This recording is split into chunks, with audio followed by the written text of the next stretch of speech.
बिस्मिल्लाहिर्रहमानिर्रहीम। Ninth class. आज हम चैप्टर 6 वर्क एंड एनर्जी के कॉन्सेप्चुअल क्वेश्चन सॉल्व करेंगे। फर्स्ट क्वेश्चन है, can a centripetal force ever do work on an object? Explain.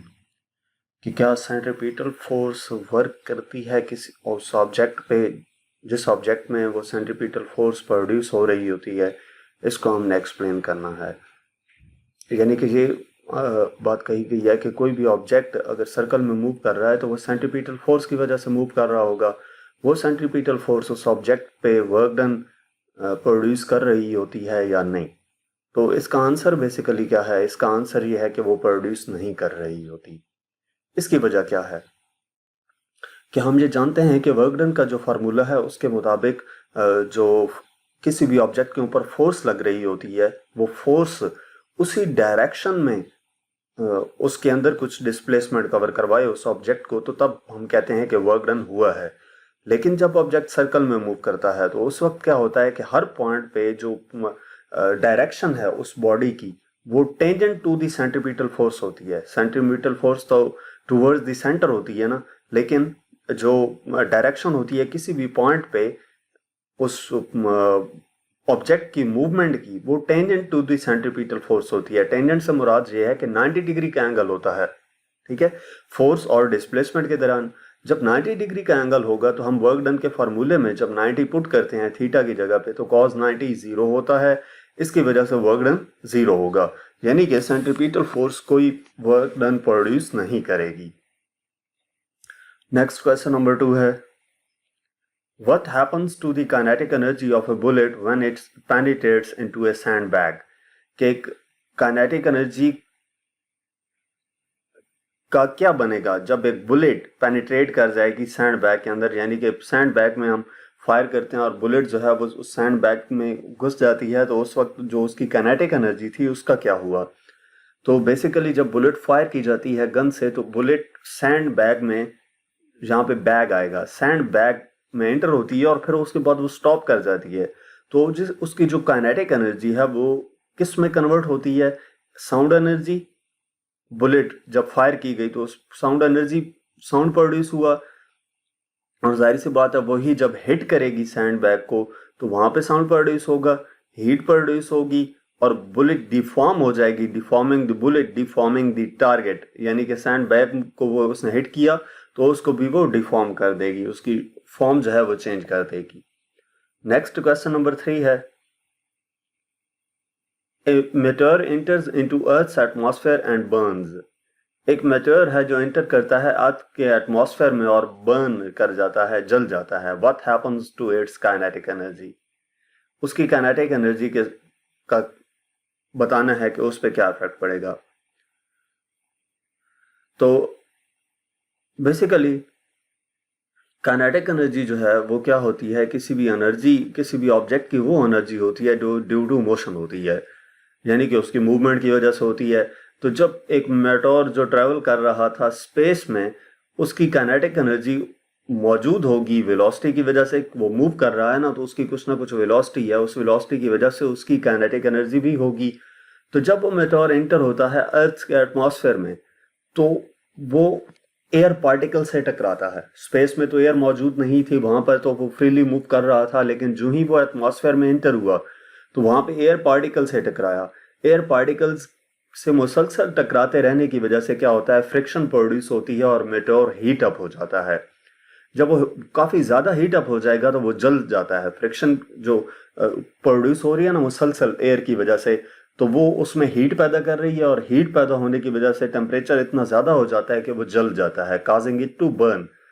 अब जब मेटेओर जलता है तो उसकी जो काइनेटिक एनर्जी है वो कन्वर्ट हो जाती है थर्मल एनर्जी में and radiated away as heat and light, और उससे हीट और लाइट प्रोड्यूस होती है।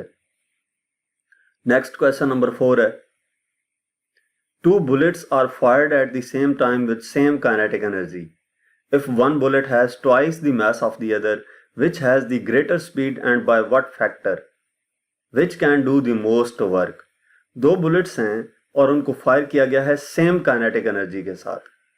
अगर एक बुलेट का जो मास है वो ट्वाइस हो दूसरी के निस्बत, तो उनमें से कौन सी ज़्यादा स्पीड के साथ मूव करेगी और किस वैल्यू से ज़्यादा स्पीड से मूव करेगी, यानी कि पहले की निस्बत कितनी वैल्यू होगी उसकी, और which can do the most work, और इन दोनों में से कौन सी ज़्यादा वर्क कर रही होगी।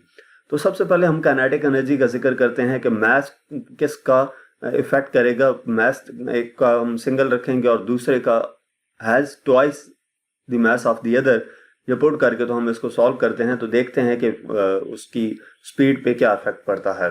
तो हमारे पास जो काइनेटिक एनर्जी है वो ke1 इक्वल टू ke2 है। उसने खुद कहा है कि same fired eight the same time with the same kinetic energy, यानी कि काइनेटिक एनर्जी सेम होगी। तो काइनेटिक एनर्जी जो फर्स्ट बुलेट की है वो सेकंड बुलेट के इक्वल है। तो हम फार्मूला पुट करते हैं काइनेटिक एनर्जी का 1/2 m1v1 square equal to 1/2 m2v2 square. अब 1/2 से कैंसिल, तो m1v1 square equal to m2v2 square. कहा यह गया था कि one bullet has twice the mass of the other. तो हम ये करते हैं कि m2 ट्वाइस है m1 की निस्बत। इसका मतलब ये है कि m2 इक्वल होगा 2m1 के। ठीक है, जो m2 है ना वो ट्वाइस है m1 की निस्बत। तो हम m2 की जगह पे 2m1 पुट करेंगे। m1v1 स्क्वायर इक्वल हो जाएगा 2m1v2 स्क्वायर। m2 की जगह पे 2m1 पुट किया तो m1 से कैंसिल, ये v1 स्क्वायर इक्वल आ जाएगा 2v स्क्वायर के, यानी कि दोनों तरफ स्क्वायर रूट लेते हैं तो v1 इक्वल आ जाता है अंडर रूट v2 के। अंडर रूट 2 करेंगे तो ये v1 इक्वल आ जाएगा 1.414 v2। इसका मतलब ये हुआ कि जो लाइटर बुलेट है उसका ग्रेटर स्पीड होगा than the heavier bullet and by a factor of approximately 1.414, यानी कि इतने फैक्टर से, इतनी वैल्यू से दूसरे की निस्बत ये वाली जो बुलेट है वो ज्यादा तेजी से मूव करेगी। अब दूसरा इस क्वेश्चन का पार्ट था which can do the most work, इनमें से ज्यादा वर्क कौन करेगा। तो अगर वर्क की बात की जाए तो वो बुलेट जो ग्रेटर मास है, जिसका मास ज्यादा है, वो ज्यादा वर्क करेगी, क्योंकि they have the same kinetic and initial kinetic energy. This is because kinetic energy is related to both mass and velocity. जो kinetic energy है वो किस चीज पे डिपेंड कर रही होती है, mass and velocity पे। तो डेफिनेटली जिस बुलेट का mass ज्यादा होगा वो ज्यादा वर्क करेगी, क्योंकि यहाँ पे जो वर्क डन है वो kinetic energy की सूरत में हो रहा है। तो इस वजह से हम kinetic energy का हवाला दे रहे हैं। नेक्स्ट क्वेश्चन नंबर 5 है, Can an object have different amounts of gravitational potential energy if it remains at same elevation? कि क्या कोई ऑब्जेक्ट में different amounts of gravitational potential energy हो सकती है अगर वो सेम एलिवेशन पे रहे, यानी कि सेम हाइट पे किसी भी ऑब्जेक्ट की ग्रेविटेशनल पोटेंशियल एनर्जी डिफरेंट हो सकती है। तो no, an object can not have different amounts of gravitational potential energy if it remains at the same height, same elevation. कि कोई भी ऑब्जेक्ट जो है अगर वो सेम हाइट पे है, सेम एलिवेशन पे है, तो उसमें मौजूद ग्रेविटेशनल पोटेंशियल एनर्जी डिफरेंट नहीं हो सकती। इसकी वजह क्या है कि ग्रेविटेशनल पोटेंशियल एनर्जी का जो हमारे पास फार्मूला है वो mgh है। अब m मैस है, g 9.8 वैल्यू वैसे तो मैस ऑफ अर्थ पे होती है, लेकिन जब सरफेस ऑफ द अर्थ पे होती है, लेकिन जब जूं जूं हम ऊपर जाएंगे किसी भी स्पेसिफिक हाइट पे तो वहां पे g की वैल्यू चेंज हो जाएगी। अब हाइट भी कांस्टेंट रहनी है तो g की वैल्यू भी उस जगह पे वही रहेगी, मैस भी कांस्टेंट रहेगा, तो इस वजह से जो ग्रेविटेशनल पोटेंशियल एनर्जी है वो चेंज नहीं होगी। तो सेम हाइट पे जो ग्रेविटेशनल पोटेंशियल एनर्जी है वो सेम रहेगी, वो डिफरेंट नहीं होती। नेक्स्ट क्वेश्चन नंबर 6 है, Why do roads leading to the top of a mountain wind back and forth? कि जो किसी भी पहाड़ के ऊपर जो रोड जा रहा होता है वो स्ट्रेट ऊपर की तरफ क्यों नहीं होता, उसको जिग-जैग क्यों बनाया गया होता है, बैक एंड फोर्थ वो मूव करता हुआ ऊपर जा रहा होता है। तो इसकी रीजन बतानी है।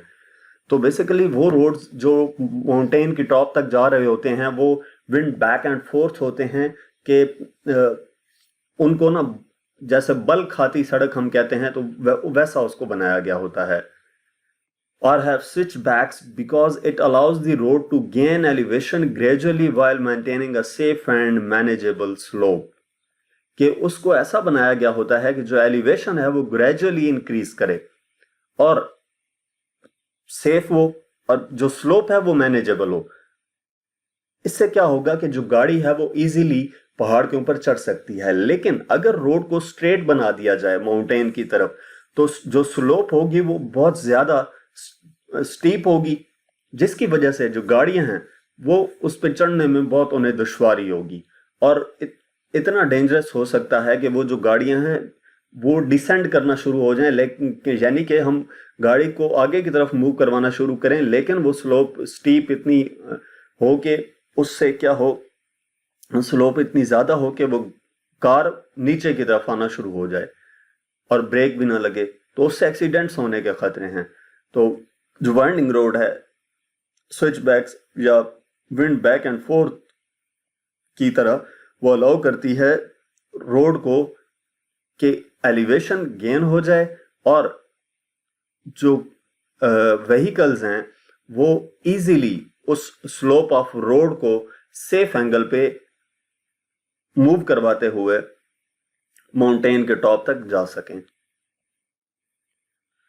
नेक्स्ट क्वेश्चन नंबर 7 है, which would have a greater effect on the kinetic energy of an object, doubling the mass or doubling the velocity? कि किसका ज्यादा इफेक्ट पड़ेगा काइनेटिक एनर्जी पे, मास को डबल कर दिया जाए या वेलोसिटी को डबल कर दिया जाए। तो इसके लिए आप अगर काइनेटिक एनर्जी के फार्मूले पे गौर करें तो के ई इक्वल होता है 1/2 mv² के। ठीक है, काइनेटिक एनर्जी का जो फार्मूला है वो हमारे पास 1/2 mv² है। तो अब इसमें अगर मास को डबल कर दिया जाता है तो just generally kinetic energy double होगी, लेकिन अगर वेलोसिटी को डबल कर दिया जाता है तो ऊपर स्केयर है, तो इसकी वजह से क्या होगा कि वेलोसिटी डबल करने से काइनेटिक एनर्जी 4 टाइम्स इंक्रीज कर जाएगी। तो इस वजह से अगर हम वेलोसिटी को डबल करेंगे तो जो ऑब्जेक्ट होगा उसका काइनेटिक एनर्जी ज्यादा होगा मास डबल करने की निस्बत। नेक्स्ट क्वेश्चन नंबर 8 है, if the speed of particle triples bye what factor does it's kinetic energy increase? कि अगर पार्टिकल की जो स्पीड है वो 3 गुना कर दी जाए तो काइनेटिक एनर्जी पे क्या इफेक्ट पड़ेगा? तो काइनेटिक एनर्जी का फार्मूला हमारे पास 1/2 mv² है। इसमें हमने न्यू काइनेटिक एनर्जी कैलकुलेट करनी होगी, उसको के ई प्राइम का नाम दे दिया जब वेलोसिटी 3 टाइम्स इंक्रीज कर दी जाए, यानी कि new velocity V prime equal आ जाए 3v के। तो के ई प्राइम इक्वल आ जाएगा 1/2 mv² के। v प्राइम की जगह पे हम 3v पुट कर देंगे कंडीशन के मुताबिक, स्क्वायर ओपन करेंगे तो 9v² आ जाएगा। 9 पहले लिखेंगे, 1/2 mv²। 1/2 mv² काइनेटिक एनर्जी की इक्वल था, तो ये kinetic energy prime equal to 9 K ई आ जाएगा। 9.ke लिखना है। तो इसका मतलब ये हुआ कि अगर वेलोसिटी कार की ट्रिपल कर दी जाए, यहाँ पे ट्रिपल का वर्ड आएगा, ट्रिपल कर दी जाए तो उसकी जो काइनेटिक एनर्जी है वो 9 टाइम्स इंक्रीज कर जाएगी उसकी ओरिजिनल काइनेटिक एनर्जी से। ठीक है, तो इस क्वेश्चन में आपने एक काम ये करना है कि यहाँ पे 9 के ई आएगा, ठीक है, और दूसरा काम ये है कि यहां पे डबल की बजाय ट्रिपल आएगा। नेक्स्ट क्वेश्चन नंबर 9 है, the motor of a crane uses power P to lift a steel beam. एक मोटर है, जो क्रेन की मोटर है, जो पावर P यूज करती है स्टील बीम को लिफ्ट करने के लिए। By what factor must the motor's power increase to lift the beam twice as high in half the time? कि कितने फैक्टर से मोटर पावर इंक्रीज करेगी जो अगर उसी बीम को डबल हाइट पे मूव करवाना हो हाफ टाइम में। तो हम इसको नोट करते हैं। We know that the power is defined as P equal to W/T। Power का हमें फार्मूला पता है, W/T वर्क डन पर यूनिट टाइम होता है, लेकिन यहाँ पर वर्क डन जो है वो हाइट की वजह से पोटेंशियल एनर्जी के इक्वल होगा, यानी कि mgh/T आ जाएगा। यहाँ पे W वर्क डन है और T टाइम टेकन है। तो हमारे पास कंडीशन क्या के मन है कि increase lift beam twice as high, height double कर दी जाए इन हाफ द टाइम, और टाइम को हाफ कर दिया जाए। तो H प्राइम न्यू हाइट होगी वो 2h की इक्वल होगी, और T प्राइम न्यू टाइम है जो पुराने टाइम का जो पहले टाइम था उसका हाफ होगा। तो अब यही फार्मूला हम न्यू पावर अगर कैलकुलेट करते हैं तो P प्राइम इक्वल आ जाता है mg prime over T prime के। अब H प्राइम और T प्राइम की वैल्यूज हम यहां से पुट करते हैं तो P प्राइम इक्वल आ जाता है mg इंटू, यहाँ पे 2h आ जाएगा डिवाइडेड बाई T/2। तो P प्राइम इक्वल आ जाता है 2mgh, 2 पहले लिख दिया, डिवाइडेड बाई T/2। तो ये P प्राइम क्या आ जाएगा, इसको हम सिंप्लीफाई करेंगे तो 2 ऊपर जाके मल्टीप्लाई हो जाएगा, P prime equal to 4mgh divided by T। 4 पहले लिखा, ब्रैकेट्स के अंदर mgh/t लिख दिया। mgh/t हमारे पास P के इक्वल था, तो P प्राइम इक्वल आ गया 4P के। तो इसका मतलब ये है कि बीम को ट्वाइस हाइट पे और टाइम हाफ लगे मूव करवाने के लिए जो मोटर है उसको पहले पावर की निस्बत 4 गुना ज्यादा पावर प्रोड्यूस करनी होगी। तो यहां तक हमारे पास इस चैप्टर के कॉन्सेप्चुअल क्वेश्चंस थे। मजीद किसी भी चैप्टर की एक्सरसाइज का सोल्यूशन देखने के लिए आप हमारी वेबसाइट विजिट कर सकते हैं। इसके अलावा आप हमें इंस्टाग्राम, फेसबुक और यूट्यूब पर फॉलो करें। और अगर आप हमसे ऑनलाइन या होम ट्यूशन पढ़ना चाहते हैं तो व्हाट्सएप पे कांटेक्ट कर सकते हैं। Thank you.